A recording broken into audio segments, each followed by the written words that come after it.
Vamos a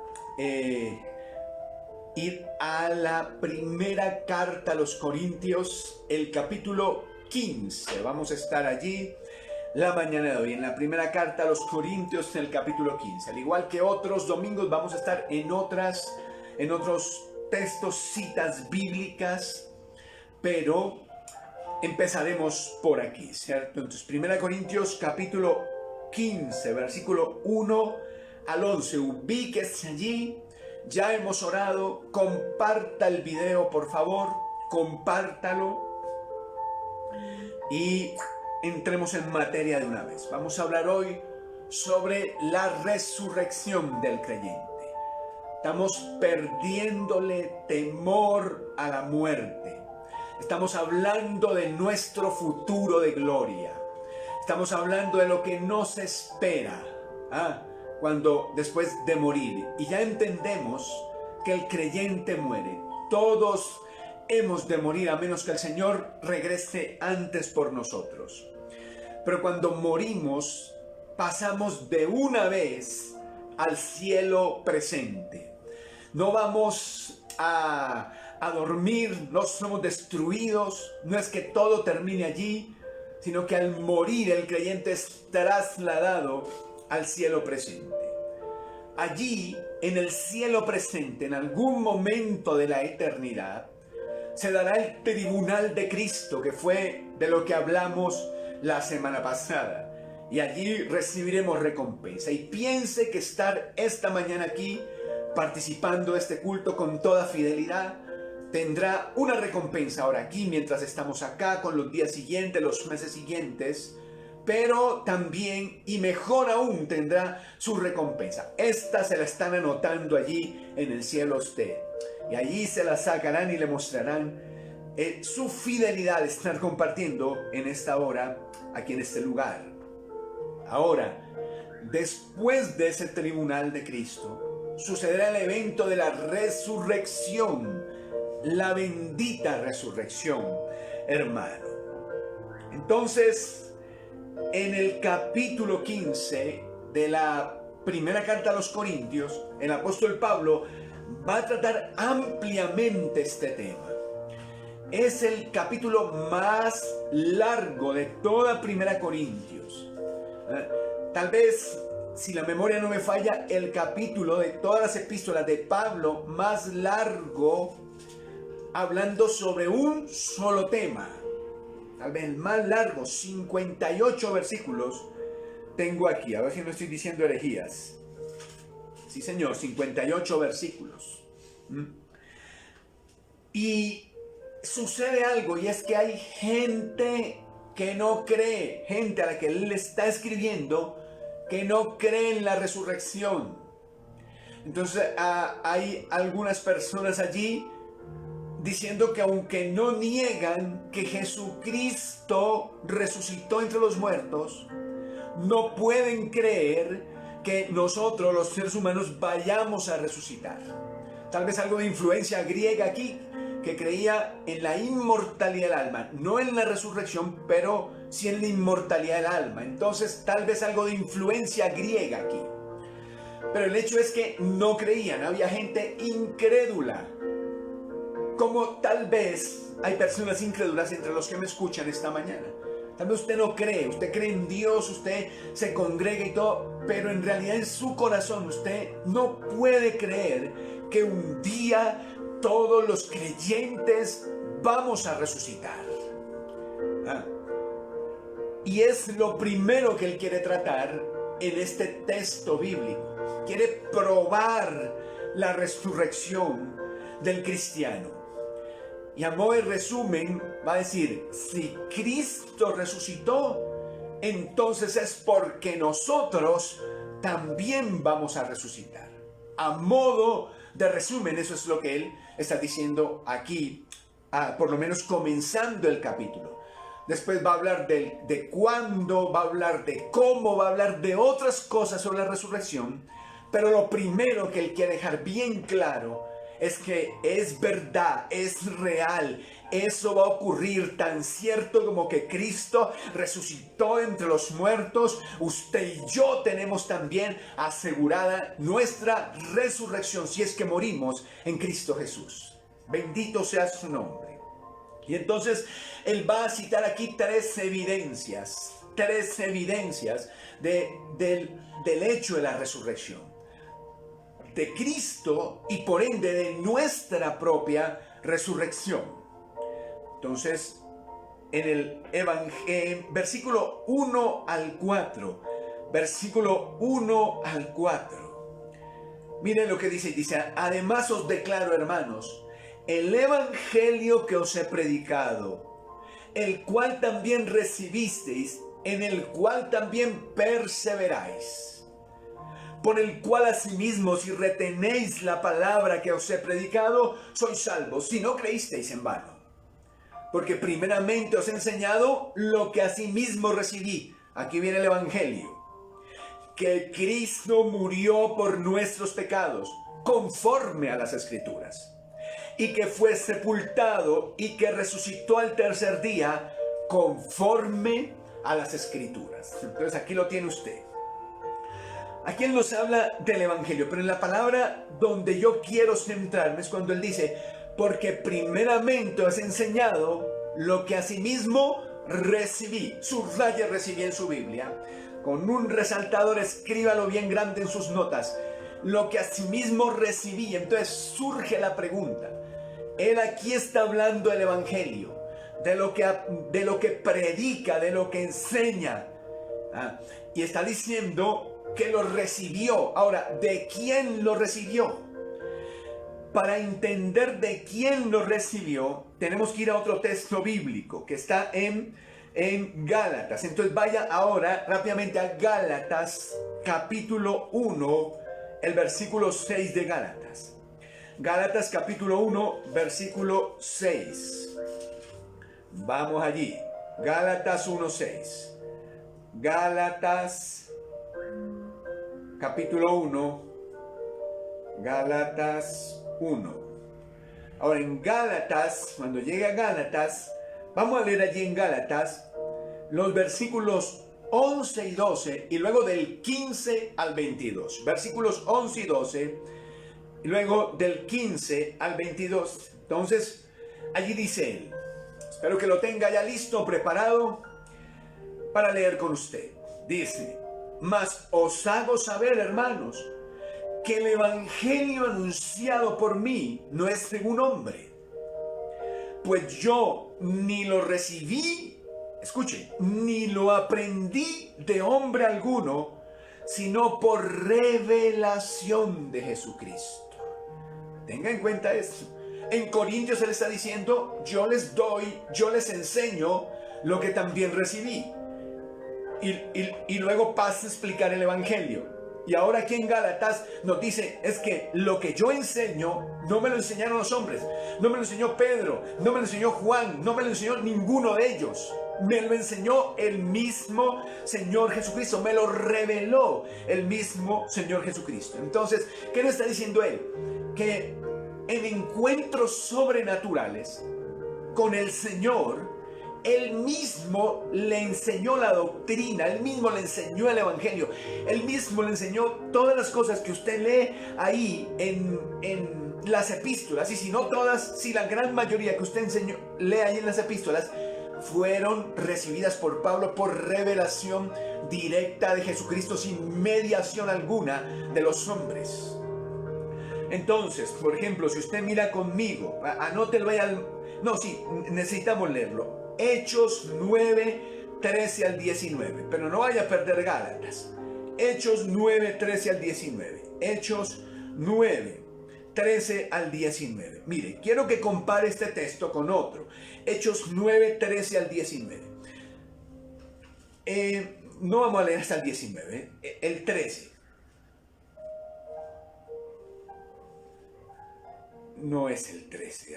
Yo siempre me equivoco aquí. El 13 es. Miren lo que pasó, usted lo va a recordar, dice, mas yendo por el camino aconteció que al llegar cerca de Damasco, repentinamente lo rodeó un resplandor de luz del cielo. y cayendo en tierra oyó una voz que le decía: Saulo, Saulo, ¿por qué me persigues? Y él dijo: ¿quién eres, Señor? Y él dijo: yo soy Jesús a quien tú persigues. Dura cosa te es dar cosas contra el aguijón. Él, temblando y temeroso, dijo: Señor, ¿qué quieres que yo haga? Y el Señor le dijo: levántate y entra en la ciudad y se te dirá lo que debes hacer. Y hasta ahí tenemos. Y conocemos este texto como la conversión del apóstol Pablo, ¿verdad? Ahora, en otra versión del hecho, que la cuenta Pablo mismo, nos dice que a esto que le dijo el Señor, que además de esto que aquí se muestra que el Señor le dijo más cosas en este mismo momento. No solo dijo esto, también le dijo otras cosas, ¿ah? Mostrándonos la factibilidad de lo que estamos mirando. Entonces yo quiero que usted compare ese texto con el capítulo 26 de Hechos. Ahora el capítulo 26, donde él mismo relata esta conversión. Hechos 26, 16. Hechos 26, 16 dice allí que cuando el Señor se le apareció allí, en lo que acabamos de leer, dice que Él le dijo: pero levántate y ponte sobre tus pies, porque para esto he aparecido a ti, para ponerte por ministro y testigo de las cosas que has visto y aquellas en las que me apareceré a ti, librándote de tu pueblo y de los gentiles, a quienes ahora te envío, para que abras sus ojos, para que se conviertan de las tinieblas a la luz y de la potestad de Satanás a Dios, para que reciban por la fe que es en mí perdón de pecados y herencia con los santificados. Entonces, mire, esto, según Pablo, se lo dijo el Señor allá en ese momento en el camino de Damasco. En Hechos 9 solo se nos dice que le dijo algunas cosas, pero Pablo mismo nos dice aquí: no, además de eso, también me dijo esto. Viendo cómo Jesús le habló directamente, mostrándole la factibilidad de cómo sobrenaturalmente Jesucristo mismo pudo estar enseñándole al apóstol Pablo el evangelio, la palabra que él predicaba. Ahora, si va a Hechos 22, 17, se da cuenta aquí que por lo menos 2 veces en su vida Pablo estuvo en éxtasis. Éxtasis es fuera de sí, en una experiencia sobrenatural profunda. Hechos 22, 17. Hechos 22, 17. Que dice: y me aconteció, vuelto a Jerusalén, que orando en el templo, me sobrevino un éxtasis y le vi que me decía: date prisa y sal pronto de Jerusalén, porque no recibirán tu testimonio acerca de mí. Yo le dije: Señor, ellos saben que yo encarcelaba y azotaba y en todas las sinagogas a los que creían en ti. Y luego en el verso 21 dice: pero me dijo: ve, porque yo te enviaré lejos a los gentiles. Entonces Pablo hablaba directamente con Jesucristo. Esta fue una vez que se nos relata que él cae como en éxtasis y Dios le habla y él le habla a Dios. Pero ya hemos leído un texto en Corintios, en la segunda carta a los Corintios, donde Pablo mismo dice que no sabe si en el cuerpo, que no sabe si fuera del cuerpo, pero que él fue arrebatado hasta el tercer cielo, un éxtasis. Y dice que allá él oyó cosas inefables que no se pueden expresar, lo vimos ya, ¿cierto? Bueno, allá oyó esas cosas, puede que haya unas que no pueda expresar, pero otras que podía expresar. Entonces Pablo quiere que quedemos muy claros en que él es un hombre que ha tenido experiencias espirituales con Cristo resucitado, y que en esas experiencias espirituales con Cristo resucitado, él ha recibido la doctrina, el mensaje, la palabra. La doctrina de la resurrección no fue algo que él se inventó, quiere hacernos entender.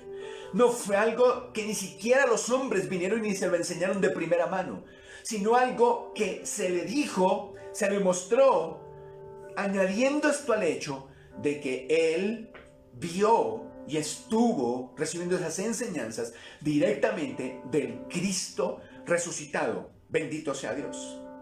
Ahora, si usted sigue leyendo en Gálatas, versículos 15 al 22, él nos va a dejar súper claro esto aún más.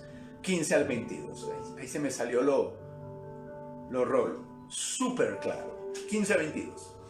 Dice: pero cuando agradó a Dios, que me apartó desde el vientre de mi madre y me llamó por su gracia, revelar a su Hijo en mí para que yo le predicase entre los gentiles, no consulté enseguida con carne y sangre. Dice, después del camino de Damasco, yo no fui a preguntarle a ningún hombre. Nada de doctrina, nada, dice. Ni subí a Jerusalén a los que eran apóstoles antes que yo. No tuve contacto con ellos después de mi conversión. Dice, sino que después del camino de Damasco, Pablo dice, me fui a Arabia, lejos. Se fue lejísimo, se fue a Arabia, imagínense. Me fui a Arabia. Él se convirtió, dura los 3 días ahí, en ayuno, ciego, y luego de que recibe la vista, dice Pablo, me fui a Arabia. Queriéndonos decir, no tuve contacto con ningún cristiano, con ningún apóstol, con nadie que pudiera decirme estas cosas. Dice, y luego me fui a Damasco. Dice, después de 3 años subí a Jerusalén para ver a Pedro y permanecí con él solo 15 días. Estuve con él solo 15 días nada más. Pero no vi a ninguno otro de los apóstoles, sino a Jacobo, el hermano del Señor. Ahora, él nos dice algo muy especial sobre esto. Y dice, en esto que os escribo, he aquí delante de Dios que no miento. Eso equivale a decir, les juro que les estoy diciendo toda la verdad. No estoy diciendo mentiras. Lo que sé, lo que recibí, la doctrina, la recibí directamente de Jesucristo. No tuve posibilidad de que algún hombre me la enseñara. Bendito sea Dios. Entonces, esto es muy importante comprenderlo porque es su primera prueba. Dice, la primera prueba de la resurrección de Jesús es el evangelio que yo predico. Porque porque lo recibí del mismo. Porque yo vi a Cristo resucitado. Y Él me hablaba y me dio esta enseñanza. Y entre todas esas enseñanzas, Él me dijo a mí que usted y yo íbamos a resucitar un día. ¿Ven? Esa sería la primera enseñanza, la primera evidencia que Él presenta en este texto. Ahora, la segunda tiene que ver con esta mucho. Y es lo que hemos aparecido, lo que yo he denominado mejor, las apariciones post-mortem. Post-mortem quiere decir después de muerto. Entonces, Jesús se apareció después de muerto. Y Pablo cita eso como su segunda evidencia. La primera evidencia es el evangelio que yo predico. Yo lo recibí de Jesucristo mismo. Y tuve la experiencia sobrenatural, espiritual, de estar con Él, hablar con Él, estando Él resucitado. Luego dice, pero además de eso, no solo se me apareció a mí, no solo esto, sino que además se le apareció a muchas otras personas. Y es su segunda evidencia. Versículo 5 al 8 de Hechos, ¿verdad? Hechos, 1 Corintios 15. Ahora quiero que lea el versículo 5 al 8 de 1 Corintios 15, que dice, y que apareció a Cefas, y después a los 12. Después apareció a más de 500 hermanos a la vez, de los cuales muchos viven aún, y otros ya duermen. Después apareció a Jacob, después a todos los apóstoles, y al último de todos, como un abortivo, me apareció a mí. Hasta ahí, me apareció a mí. Ahora miren, él puede citar aquí como mínimo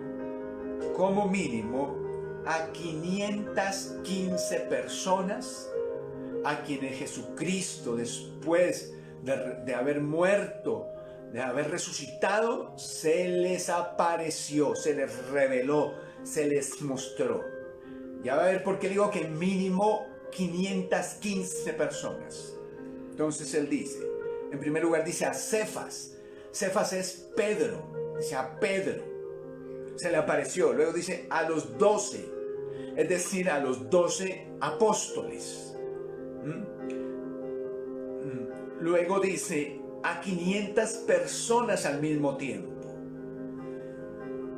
tenga en cuenta que muy probablemente Pablo aquí, cuando se refiere, note que dice 500 hermanos, se refiere solo a los hombres. Porque Pablo está citando testigos y el testimonio de las mujeres no servía en aquel entonces, no era válido. Entonces, como él está citando testigos y allí menciona hermanos, muy probablemente cuando dice 500 a más de 500 hermanos a la vez, está refiriéndose solo a los hombres. En alguna ocasión habían 500 personas, más de 500 personas reunidas en torno a Cristo en algún culto, alguna situación así, y el Señor se reveló en ese lugar. Es más, Pablo dice, algunos ya duermen. Duermen es un eufemismo, una manera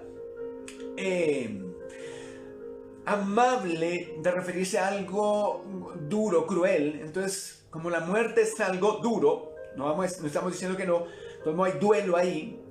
Entonces dice duerme, eso es un eufemismo, se llama así. Entonces él dice, muchos ya se murieron, pero todavía hay muchos vivos de esos que estuvieron ese día ahí. Como diciéndole a los incrédulos, ustedes pueden averiguar, ustedes pueden ir, ustedes pueden preguntar si no es verdad que Cristo ha resucitado y que Él vive. ¿Ah? Luego dice a Jacobo, el hermano de Jesús, que es llamativo también, y él menciona a Jacobo y se cree que especialmente lo menciona, porque recuerde que los evangelios nos dicen que los hermanos de Jesús no creían en Él. Y que en la cruz no estaban allí. Solo estaba María, su mamá. Y que entonces por eso se deduce que la conversión de Jacobo, el hermano de sangre de Jesús, se dio después de la resurrección. Y él dice, es que fíjese, hasta su hermano que no creía en él, hasta su hermano que no creía en él, se le apareció. A Jacobo, el hermano del Señor. De nuevo vuelve a mencionar a los 12 otra vez. Pero ahí añade la palabra a todos los 12. A todos los 12. En la primera no dice todos, porque tal vez se refiere a aquella vez después de la muerte donde se apareció, que no estaba allí ni Tomás ni Judas Iscariote. ¿Ve? Pero 12 era el nombre genérico para ese grupo especial de seguidores de Cristo. Pero luego aclara y dice, ahora sí, se le apareció a todos los 12. Pensamos incluido el Matías, el de Hechos 2, el nuevo apóstol. Y luego por último se menciona el mismo. Y dice él allí, a mí como un abortivo se me apareció, ya lo vimos que se le había aparecido. Entonces, este es un testimonio no menor, un testimonio a tener en cuenta. Que las apariciones de Cristo después de resucitado fueron a muchas personas, fueron múltiples, y esto es una prueba de que Jesucristo ha resucitado entre los muertos, de que Jesucristo vive y reina para siempre. Ahora, hermanos, esa sería la segunda. La tercera prueba tal vez sería la más práctica para nosotros, la que más podríamos verificar, porque vemos sus resultados hoy día. No quiero desestimar las otras dos, pero cualquier incrédulo puede decir, pero nadie puede asegurarme que él no esté mintiendo, pero nadie puede decir que él esté, tratando de timarnos, de engañarnos. Puede que esté mintiendo sobre la desaparición del Señor. Pero esta tercera prueba, a mí se me hace una prueba muy contundente sobre el hecho, y es su ministerio. Entonces, volvemos sobre lo mismo. Evidencia el evangelio que yo predico, mi enseñanza. Ese evangelio, eso que yo les hablo a ustedes, eso que ustedes leen en las epístolas, no me lo enseñó ni Pedro, ni Juan, ni ninguno de ellos, ni Mateo, ni ninguno de ellos, ni Marcos, ninguno de los hombres me enseñó esto. Cristo mismo me lo enseñó. Yo hablé con Él sobre esto. Él se me apareció y Él me enseñó, Él mismo me enseñó esto. Número 2, dice él, Cristo se le apareció a muchas personas, a centenares de personas. Después de muerto, lo vieron. Algunos están vivos, si quieren vayan pregunten. Hasta el hermano de Jesús, del que era un incrédulo, se le apareció. A los 12 se le apareció. No fue solo a ellos, fue a muchas más personas. Pueden verificarlo si quieren. Y luego habla de su ministerio. Entonces, en el versículo 9 al 11, Él nos habla de su ministerio como prueba de la resurrección de Jesús, que dice: porque yo soy el más pequeño de los apóstoles, que no soy digno de ser llamado apóstol, porque perseguí a la iglesia de Dios. Pero por la gracia de Dios soy lo que soy, y su gracia no ha sido en vano para conmigo. Ahora mire, dice: antes he trabajado más que todos ellos, pero no yo, sino la gracia de Dios conmigo. Porque o sea yo o sean ellos, así predicamos y así habéis creído. Entonces, ¿qué se espera de un hombre que ha tenido tal experiencia espiritual? Se la acabo de decir, ¿no? De encontrarse con Cristo personalmente varias veces, ir al cielo. ¿Qué se espera? ¿Que sea un pusilánime, un perezoso? No, se espera esto que él está escribiendo aquí. Que él diga, ustedes saben que yo he trabajado más que cualquiera de los apóstoles. Y que he hecho más que cualquiera de los apóstoles. Y si uno le preguntara: Pedro y Pablo, ¿y por qué hiciste eso? Él le va a decir: pues porque yo lo vi. No hay otra razón. Para que yo haga lo que he hecho en el ministerio, no hay razón de dinero aquí. No hay razón de fama aquí. La única razón, la única explicación que usted puede tener es: yo lo vi. Yo hablé con él. Él me explicó todas estas cosas por revelación. Entonces, por eso trabajo de esta manera. Por eso me dediqué a hacer y he hecho más que cualquiera de ellos. Su ministerio es prueba de su experiencia espiritual, de lo que él vio, de lo que él experimentó, de las cosas de las que fue testigo allá en el tercer cielo, en el éxtasis que nos habla Hechos, en su conversión que nos habla allí en Hechos también, hermano. Entonces fíjese cómo esto es verificable para nosotros. Sígame la idea. Ahora, además de eso, él va a citar el hecho, pero ahora en el verso 30 al 31, de que él vive en peligro de muerte a toda hora, de que él vive expuesto a la muerte y no rehúye a eso. Ahora dice, versículo 30, ¿y por qué nosotros peligramos a toda hora? ¿Qué está diciendo ahí? Dice, yo vivo expuesto a la muerte, vivo en peligro de muerte.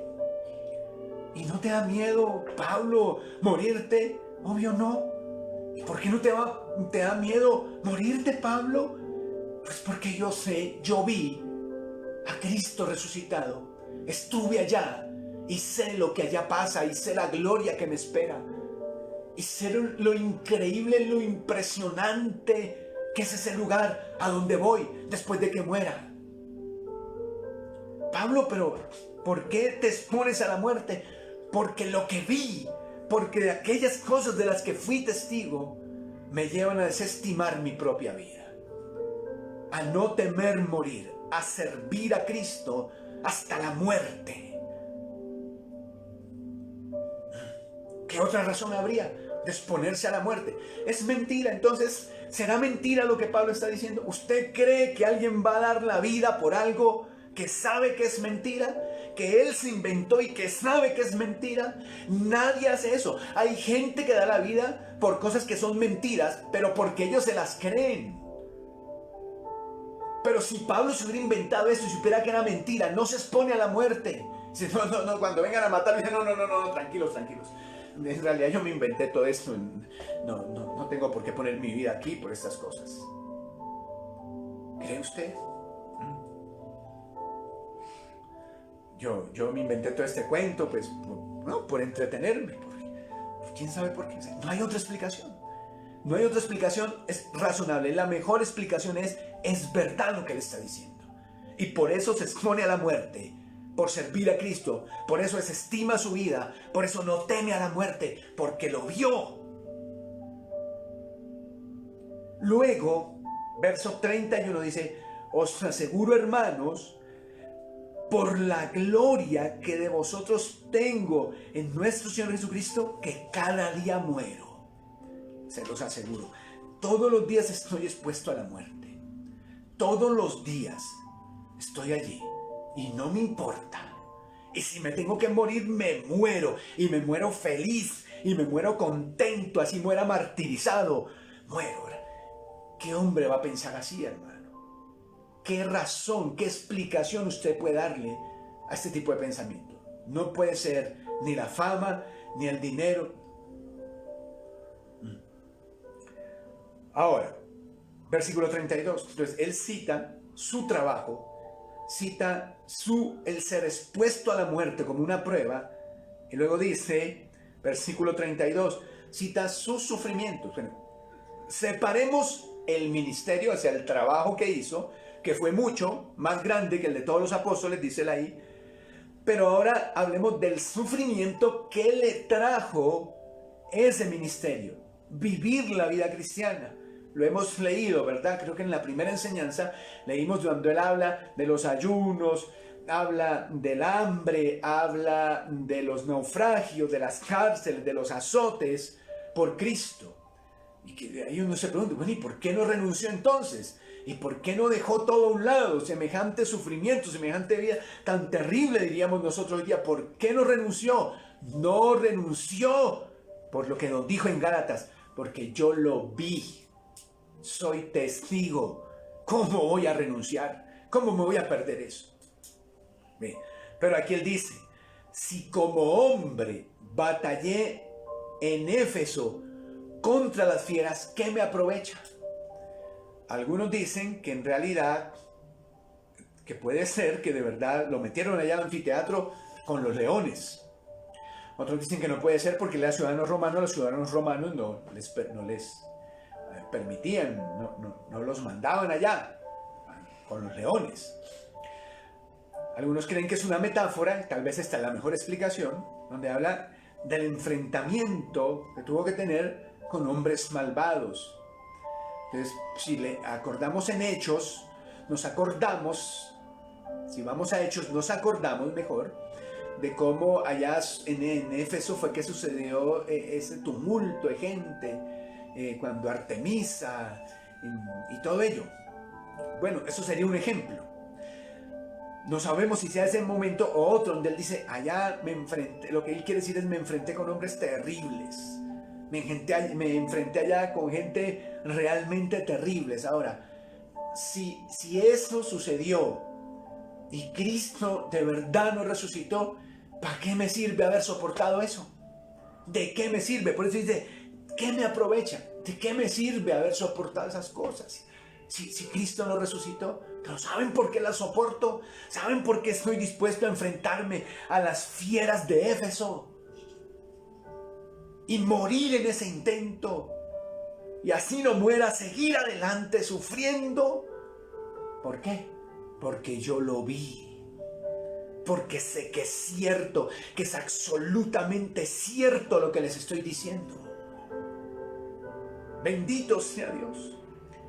Su trabajo, su exposición a la muerte, su ministerio sufrido. Y por último, ahí en el versículo 32, dice,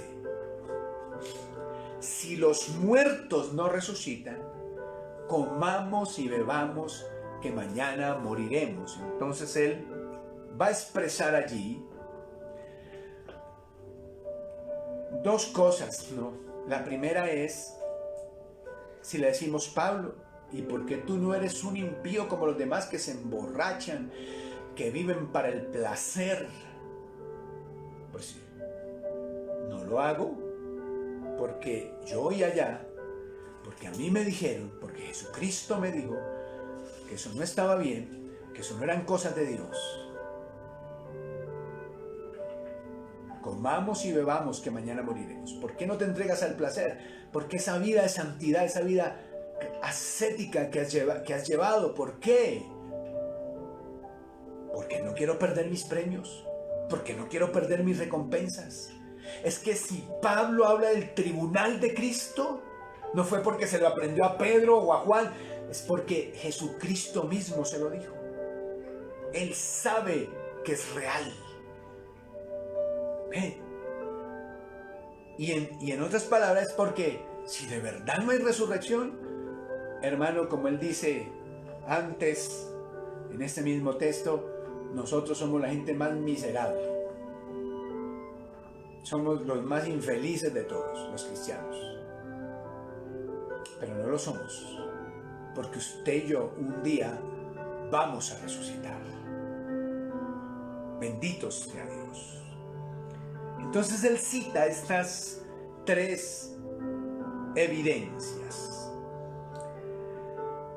De hecho, y se lo dije en la primera enseñanza también, la única explicación, o no la única, la mejor explicación para la existencia actual de la iglesia cristiana es la resurrección de Jesucristo.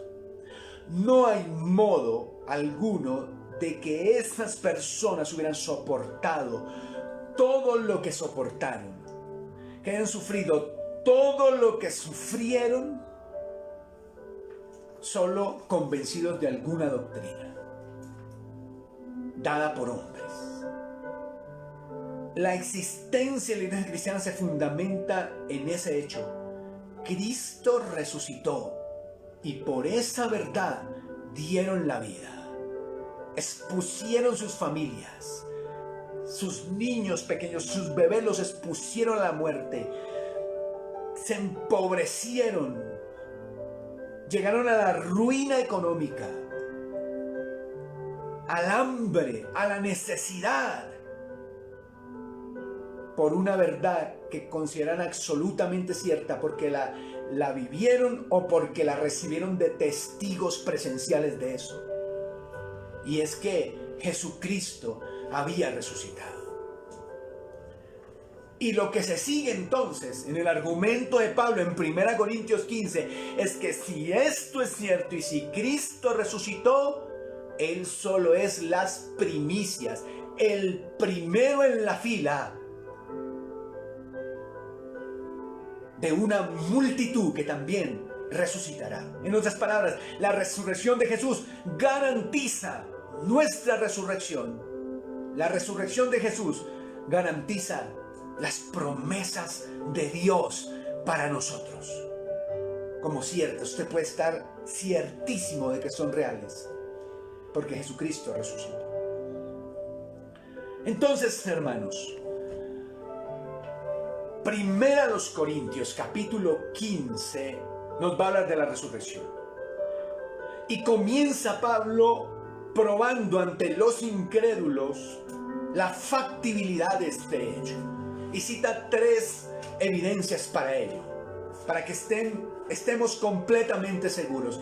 La primera es el evangelio que él predica, el cual asegura que no se lo enseñó ningún hombre, sino que lo recibió de Jesucristo mismo en experiencias sobrenaturales, en experiencias estáticas. Allí recibió el evangelio que predica.